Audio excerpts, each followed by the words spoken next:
Hi, everyone, and welcome to the Build Value by Choice podcast show. My name is Nana Bonsu, and I have here for you today a guest by the name of an attorney, Matt Johnston. Matt is something of a space flight nerd. He grew up about 3 hours from Cape Canaveral in the age of the space shuttle. On clear, low humidity days, which are not common in Florida, they could see the exhaust plume of a shuttle launch. The Challenger disaster occurred in his junior year of high school. He actually wanted to be an astronaut, but crappy eyesight, among others, made that dream unlikely. Matt is a well-known expert as a corporate attorney, and he provides monthly webinars on various topics, including decision-making, legal risk management, among others. So he's a good guest to have. Welcome, Matt, to the show. Thank you for having me. It's a pleasure to be here. Fantastic. Now, I know a lot, back in July, you did a webinar on decision-making. So I wanted to kind of talk to you about that because business owners tend to make decisions every single day.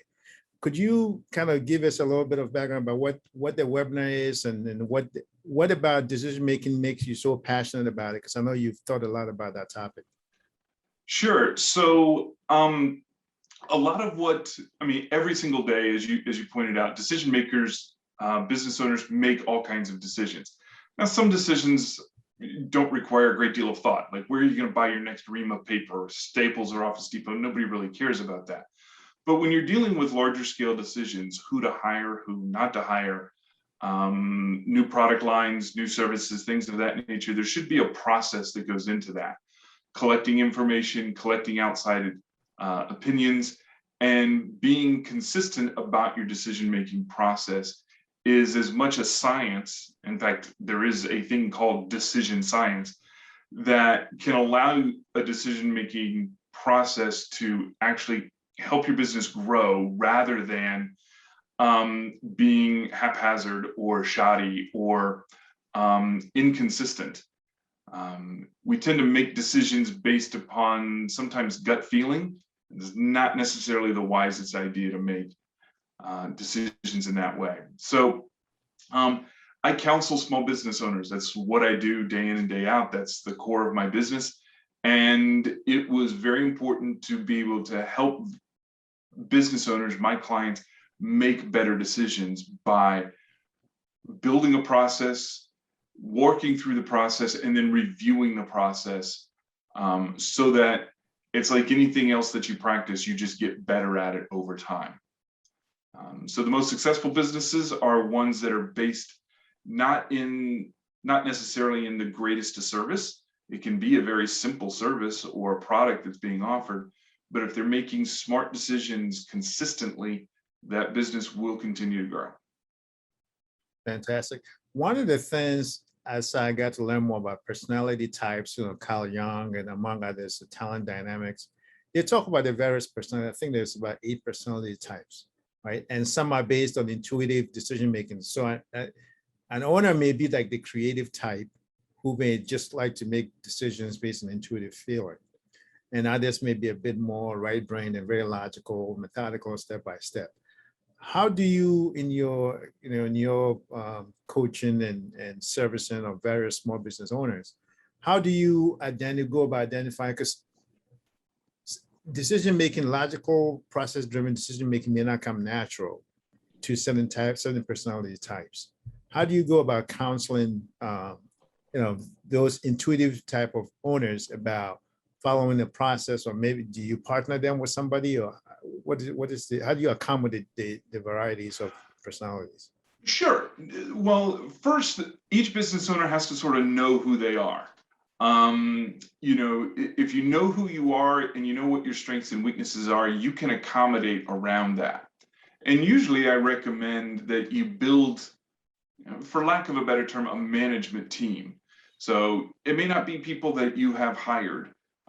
It may not be people who are necessarily employees of your company, but they provide different inputs because they look at a situation, they look at a problem from a different point of view. So as self-serving as it may seem, you should probably have a lawyer, but you should also have an accountant, an insurance broker, a mentor or 2 or 3. people that you can go to when you're looking at large decisions and get different kinds of input from different points of view. So the larger that manageable group of a management team is, the more likely you're going to have better information and certainly better options that are going to be developed, so that you can see, okay, I've got 3 options. What are the likely consequences of those options? Somebody who is very intuitive, they probably want to have a management team that will slow them down. That will say, okay, wait a minute, have you considered this? And have you considered that? And have you considered this other thing? Somebody who's very logical and methodical may want to have a management team that's got some very intuitive thinkers on it, who are like, wait a minute, this feels like this should go this way. And the idea may be to perhaps speed up that decision-making process, because you're looking for an optimum time spent on a decision. You may not be able to easily identify that time, but assembling a management team with different personalities, different skill sets, different viewpoints on various issues is going to go a long way to improving your decision-making process, because you start to see, oh, wait a minute, my accountant looks at things from this point of view. And the insurance broker, he's all about risk. And my attorney, she's about this option. So you start to see different points of view, even in your own thinking. And so more and more, you're able to have a process that's consistent and consistently applied. Yeah, and it just turns out that having a management team also helps increase the value of your business. Now, one of the big decision points when it comes to the transition for business owner as they think more long term is whether they want to sell, or whether they want to scale their business, or whether they want to pass it down to their children, or even maybe hand it over to management to handle the management team that you just mentioned, and maybe they just become like a non-executive board member. What process have you advised owners who have come to a crossroads for making that decision? How far out should they be thinking about this? And when they come to it, what is the decision-making process that you help guide them through? So it kind of breaks down into sort of 3 categories of stuff. One is, are you looking to scale? Are you looking to build and grow out? That's a different set of process from, are you looking to sell the business, versus are you looking to transition the business to other management, or you're looking to retire? If you're looking to retire, you should be looking 5, 6, 7 years down the road, because you're going to need to develop people within your organization right now who are able to step up and take ownership. So I have a client where the primary owner is looking to leave in the next 4 to 6 years, largely because his wife is saying it's time to retire. So that process is a long time horizon, and you want to be looking at developing people within the business who can step up and take over the business. For any business who's looking at selling, that's a whole different sort of idea, because at that point, you really want to be having everything in place that's nice, clean, organized, easy to see, and easy to provide to a potential buyer through the due diligence process. So that means having your financial records nice and clean and up to date, having your contracts and other services nice and clean and up to date, knowing exactly where you are, what your numbers are, and all of those things that go into it. The decision to grow or scale isn't as simple, and it's not necessarily one that's easy to identify a time horizon. But if you're looking at decisions to scale, to either add service lines or product lines, you need to be looking at probably a situation of, well, Jim Collins called it, fire bullets then cannonballs. So you're going to try a bunch of different things, see what captures the imagination of the market, and then put your effort in there. And I strongly encourage the notion of experimentation. Try out some ideas, float some ideas with valued customers, or maybe in a small way, that you're not expending a lot of money.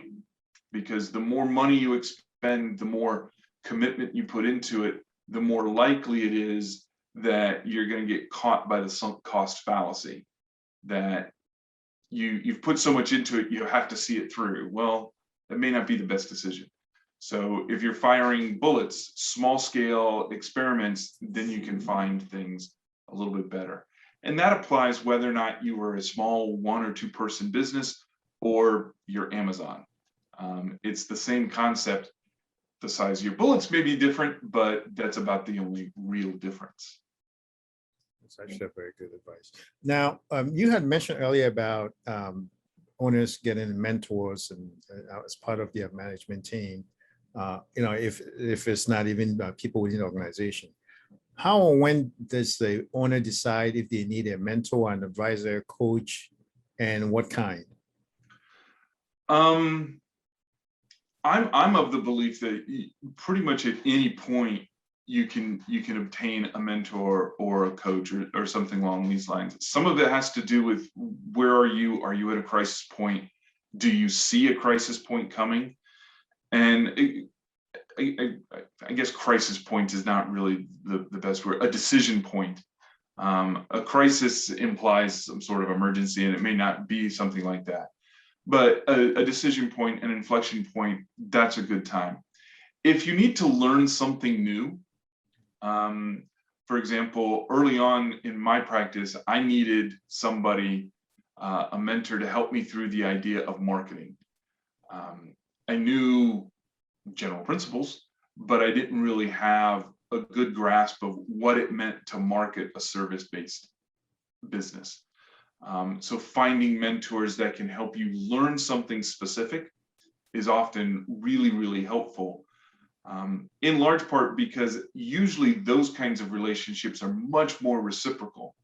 You have the ability to also teach your mentor something, and so it becomes this cross mentorship. So I typically look at, do you see a decision or inflection point in the business coming? And do you see, a need to learn something? In terms of a long-term mentor, obviously somebody who's been in your business for a long period of time. It's sometimes hard to find those people willing to give of themselves, to give their time and talent and sort of pass it on. But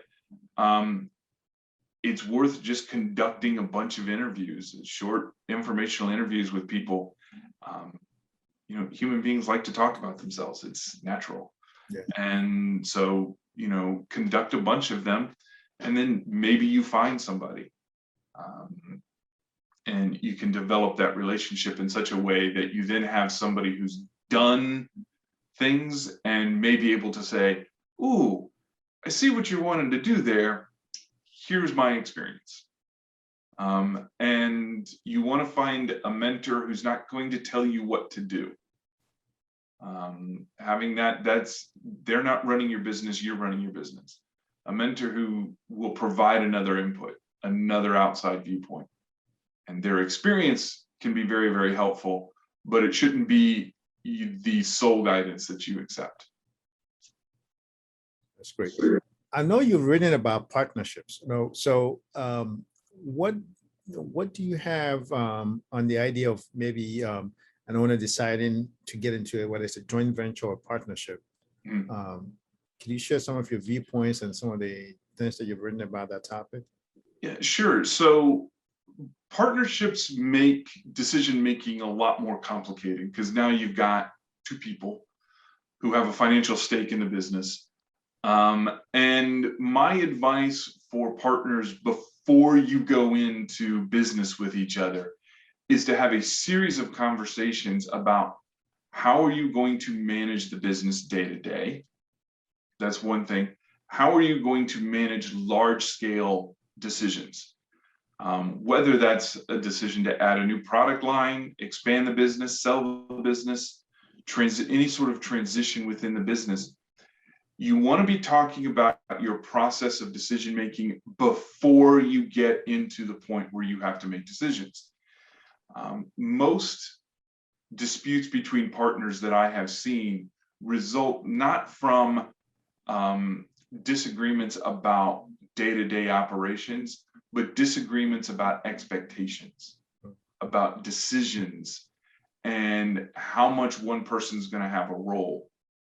So 50-50 partners have a real problem that's baked into the system. And that is, what happens if you disagree? What if you fundamentally disagree about the direction of the business? How do you plan to go about resolving that disagreement? And decision-making by committee can be very, very powerful because you have a built-in group, but it can also be, it's ripe for real dissension. And so having the discussions when everything is good and having a plan and a process in place so that when you get to a decision point and an inflection point, it doesn't become a business killing event because the partners can't agree. So I can write a partnership agreement that says pretty much anything, but I need the partners to be on the same page when it comes to how are we going to handle big decisions. And it's a key point to what has to be discussed. And in my experience, far too few partners do that. It's very easy to go into business with somebody. It's very hard to be methodical about it. Right. I want to pivot to government regulations and actions, because that's one of the top of mind items for business owners. One item that's hot right now I want to talk about is vaccination policies and what is now employer rights versus employee rights, individual freedom and individual rights. Can employers mandate the employees to take the vaccine, or even if the government is pressuring them to? And I know there's one of your good friends did a poll where majority of small business owners, at least, don't intend to mandate it. So number one is, can employers mandate their employees to get vaccinated or even ask if they've been vaccinated? And number two is, what about it? Because on the one hand, the other way I can think about it is, this could be an opportunity, a differentiation opportunity, because business owners are always looking to attract good employees. And if big companies are going to be mandating stuff and vaccination, and the employees are not happy about it, and some of them want to leave, maybe it's an opportunity for small business owners to grab these talents. So what do you think about that? The whole thing about vaccination and mandates versus non-mandate, that kind of thing. Right. Well, the question of the mandate versus non-mandate is kind of a political question, and it tends to be very personal. Yeah.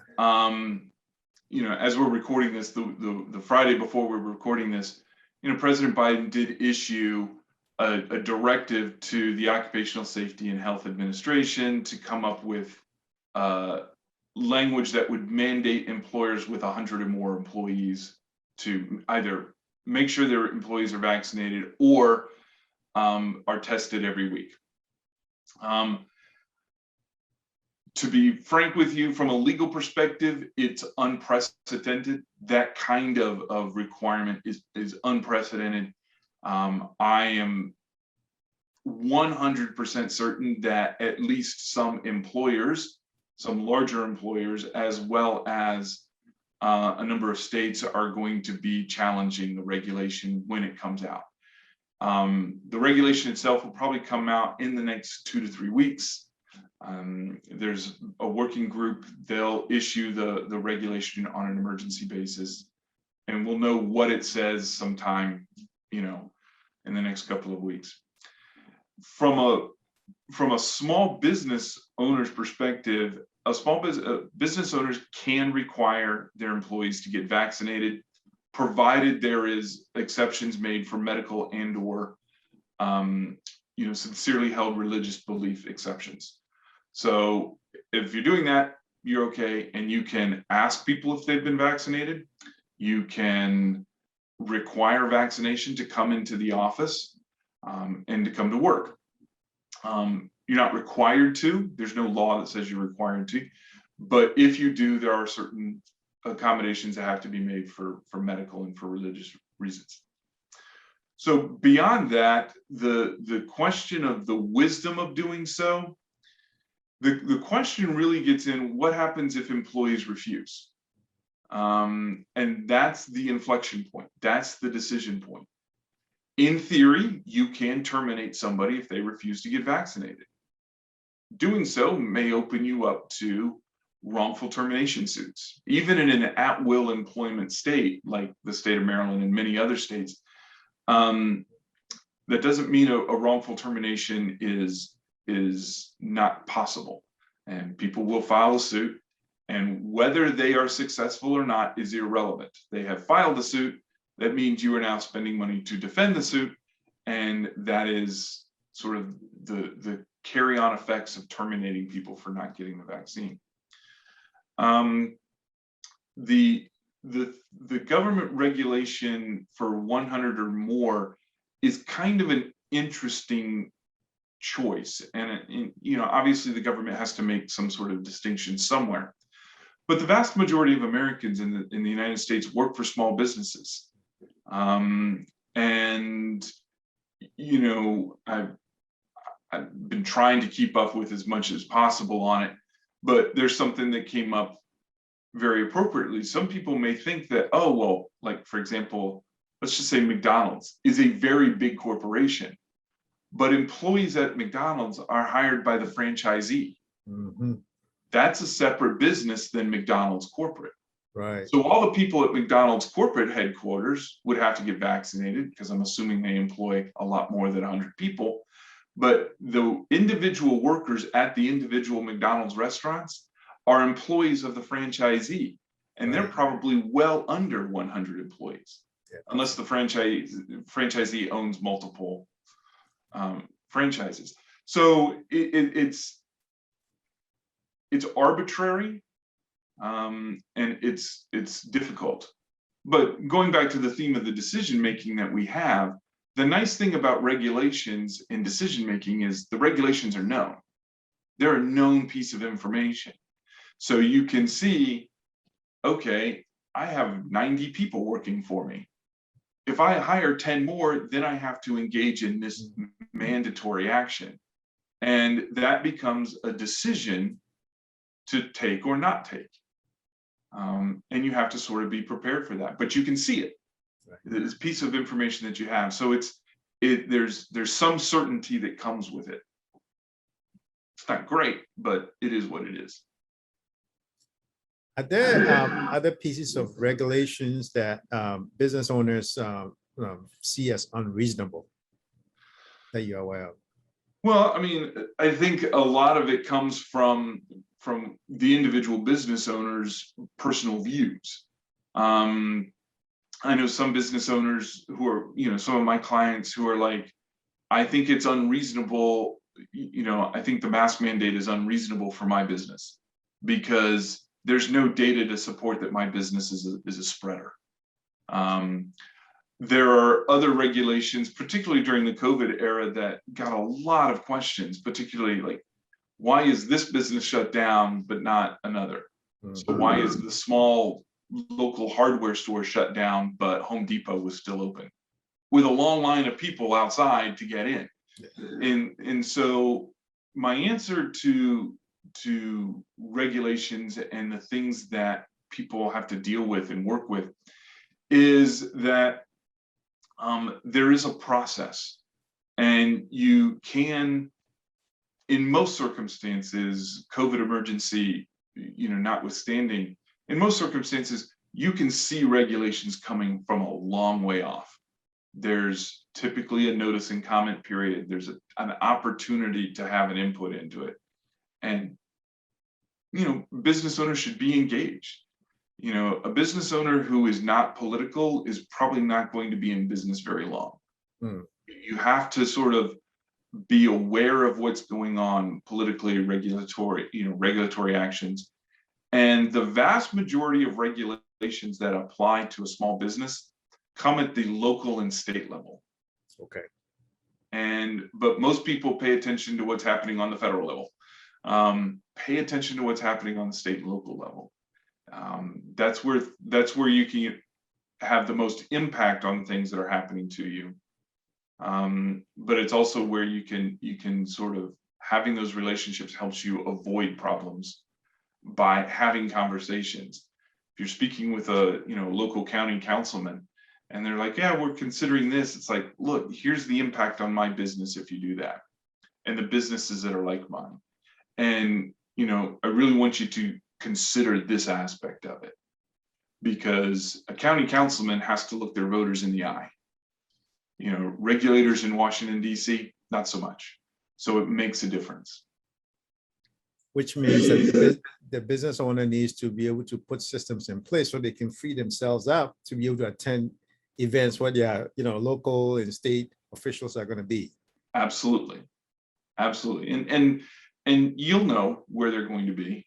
I mean, they make it known where they're going to be. And so, having some support systems in place, or having mechanisms that allow you to be involved at that level, that's more where you're going to get protection and things of this nature, or you'd be able to head off some negative things. One of my big complaints about Maryland Governor Hogan's COVID response team is there was nobody on that response team or that advisory panel that was a small business owner or represented small business owners, like a Chamber of Commerce representative. It wouldn't have been hard to do that, and it wasn't done. And I think to a certain extent, small businesses suffered as a result. So. Well, that's great. Well, thank you so much for your time. Are there any 2 or 3 things that you like to leave our audience with as far as when it comes to decision making and government regulations and just business in general? Most of the recommendations that I make for clients to get better at decision making is to study decision making. Probably one of the best books that is fairly easy to read, but very well written and has a lot of different elements to it, is a book by Annie Duke called Thinking in Bets, it's about decision making in the absence of perfect information. We never have perfect information when we're making decisions. And so she guides you through various sorts of processes and ideas that you can do it. Annie Duke is a former professional poker player, but the book isn't about poker. I just want to be clear. It's about decision making, and she has compiled a very helpful, very long bibliography and additional sources that you can go and study. So I recommend that book very, very frequently. And when it comes to decision making, it's helpful to think about a process. We tend to think intuitively as humans, and sometimes it's a good idea to sort of slow that process down. And having that routine, that process of saying, all right, we're going to gather information, then we're going to we're going to analyze the information and work through that process so that you become consistent about it. So consistency is the key. Practice is the key, like anything else. Fantastic. Well, thank you so much. If people want to follow your work or get in touch with you, how can they do that? You can go to the website. My website is mattthelawyer.com, MATT, thelawyer.com. And you can schedule consultations with us there. We have our blog, and the blog also links to the YouTube channel where I have my own videos and things like that we have up. So that's the best way. Fantastic. Well, thank you so much for your time, and look forward to speaking with you again sometime soon. Absolutely. Thank you. Bye-bye.